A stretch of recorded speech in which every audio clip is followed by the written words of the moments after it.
जावेद हनीफ साहब, ये किसने आपको कहा है कि कौन आप पर कौन मुसल्लत कर रहा है और क्यों मुसल्लत कर रहा है, और आप क्यों रो रहे थे सिंध असेंबली में खड़े होकर कि हमें निकाल दो, हमें बाहर खड़ा कर दो, भाई ला के खड़ा कर दो, लोगों को मुसल्लत करो हम पर? क्या हो रहा है शहर के अंदर? देखिए, इसको पर्सपेक्टिव में देखने की जरूरत है। कराची की जो पॉलिटिक्स है वो एक खास नहज के ऊपर बड़े जमाने से चलती चली आ रही है। ठीक है। और उसमें जो डिफरेंट एक्टर्स हैं उनके बड़े रोल्स हैं। हाँ, और वो रोल्स भी आपके सबके नॉलेज में मुझे नेम करने की कोई ज़रूरत नहीं है। ठीक है। There has been an effort कि जी जो कराची की नुमाइंदा पार्टी है एमक्यूएम, उसको किसी तरीके से डिवाइड किया जाए, उसका जो लोग हैं उसका वोट बैंक जो उसको ख़त्म किया जाए, तोड़ा जाए। ये सारा तसलसल पिछले 30-40 साल से हम देखते चले आ रहे हैं। अच्छा, ठीक है।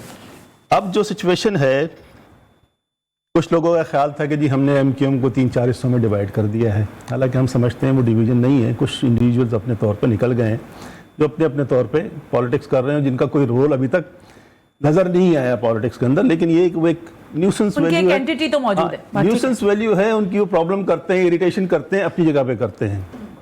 एमक्यूएम अपनी जगह as a political party intact है और उसका बड़ा रोल अपनी जगह पर है। ठीक है। प्रॉब्लम्स हैं, इंटरनल प्रॉब्लम्स भी हैं, बाहर भी प्रॉब्लम्स हैं, इसको मानने को तैयार हैं। लेकिन एक नया फैक्टर अभी ऐड हुआ है इसके अंदर। अच्छा। देखें, कुछ काफ़ी अरसे में जो पॉलिटिक्स थी उसमें वायलेंस बहुत था, मानने को हम तैयार हैं। वो वायलेंस ख़त्म हो गया था। इससे पहले भी 4 बाई इलेक्शंस हुए। बिल्कुल ठीक है। किसी जगह पे कुछ नहीं हुआ था। बिल्कुल आराम से इलेक्शंस हुए हैं, किसी ने कोई एक्टिविटी नहीं हुई। इस इलेक्शन में हमने फॉर द फर्स्ट टाइम देखा कि मुसल्लह जत्थे जो थे वो घूम रहे थे। आपको पता है किसके थे? नाम करने की जरूरत नहीं है मुझे।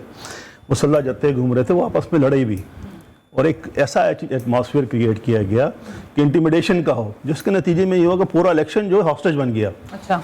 जो वहाँ पर वोटिंग का जो पैटर्न है, ये वोटिंग की रेशियो है, वो इतनी कम हो गई। एक तो उसके और भी बहुत सारे फैक्टर थे, लेकिन एक बहुत बड़ा फैक्टर यहाँ पे वायलेंस का भी था। ओके। उस वायलेंस की वजह से ये प्रॉब्लम हुई इसमें।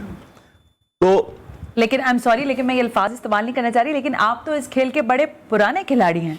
आप डर गए, आपको जो वोट पड़ा 65 वोटों की लीड के साथ जीत को आप जीत भी कह रहे हो, फिर एनएट 245 के लिए किस कैंडिडेट को आप खड़ा कर रहे हैं अपने पास? क्योंकि वहां से अगर हम देखते हैं तो लेगेसी तो डॉक्टर फारूक सत्तार साहब की, जो कि आपके साथ नहीं है। जो लेगेसी हमारी थी वो हमने उसको बिल्कुल फारिग कर दिया है। एज अ पॉलिसी हमने डिसाइड किया है कि वायलेंस जो है वो पॉलिटिक्स में नहीं होना चाहिए, और वायलेंस के बगैर पॉलिटिक्स जो है वो करनी है। एज अ पॉलिसी हमने डिसाइड किया है। आपने देखा होगा इस इलेक्शन के अंदर भी हमारे लोग पिट के आते रहे। कम से कम 10 लोग तो मैंने काउंट किए। आपके तो एहतजाज में लोगों को डंडे पड़ गए सर। जी, हमारे देखा ना, हमने रिएक्ट फिर आपने उन्हीं के साथ इत्तेहाद भी कर लिया, और ता वक्त जब मैं आपसे बात कर रही हूँ आपका गवर्नर नहीं लग सका। देखिए, वो भी एक बड़े उसके भी फैक्टर है आपकी नॉलेज में। सर, मेरे नॉलेज में नहीं है, बहुत सारी चीजें हैं उसमें। हमें ये बताएं ना, आपने इत्तेहाद किन बुनियादों पे किया था? आपका एक गवर्नर लगना था, वो ना लगा।